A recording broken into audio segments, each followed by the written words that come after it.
Hi friends, Pandian store அடுத்து என்ன நடக்க போகுதுன்றத இந்த ஒரு வீடியோவில் ஒரு குட்டி ப்ரெமோவாக பார்க்கலாம் வாங்க. மீனாவை சமாளிச்சுட்டு ஆஃபீஸ்க்கு கிளம்பி போகிறாங்க செந்தில் இருந்துட்டு.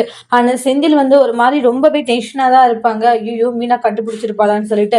ஆனால் மீனா இருந்துட்டு பார்த்தீங்கன்னா ஏதோ ஒரு விஷயத்தை இவர் மறைச்சிட்டு இருக்காருன்ற மாதிரி யோசிக்கிறாங்க. ஆஃபீஸ்க்கு போனதும் வழக்கம் போல் பார்த்தீங்கன்னா அந்த கீழே இருக்கிற ஒர்க் பண்ணுறவங்க வந்து ஒரு வேலையை முடிச்சு கொடுத்துட்டு அதுக்கப்புறம் பணத்தை வாங்கிட்டு வந்து கொடுப்பாங்க. ஏயா எல்லாரும் இருக்காங்க, அப்புறமா எடுத்துட்டு வந்து குடியான்ற மாதிரி சொல்லுவாங்க. சரி ஓகேன்ற மாதிரி சொல்லுவாங்க. அதுக்கப்புறமா பார்த்தீங்கன்னா ஆஃபீசர்ஸ் வருவாங்க. இந்த மாதிரி வந்து இங்க கமிஷன் வாங்குறதா சொல்லிட்டு எங்களுக்கு தகவல் வந்திருக்கு. அதனால வந்து நாங்க இங்க செக் பண்ண வந்திருக்கோன்ற மாதிரி மேலதிகாரிங்க சொல்றாங்க. அதை கேட்டுட்டு செந்தில் ஷாக் ஆகுறாங்க. ஐய்யய்யோ! இந்த நேரம் பார்த்து பணத்த வேற இதுல வச்சிருக்காங்களே! இப்ப என்ன பண்றதுன்ற மாரி செந்தில் ரொம்பவே பயந்து போயிருக்காங்க. சார் அந்த மாரி யாரும் இங்க வாங்குறது இல்லன்ற மாரி எவ்வளோ சொல்லி பார்க்குறாங்க. எங்களுக்கு இங்க தகவல் வந்திருக்கு. இங்க எல்லாரையும் நாங்க செக் பண்ணி தான் ஆகணுன்ற மாரி சொல்லுவாங்க. செந்தில் ரொம்பவே பயந்து போறாங்க.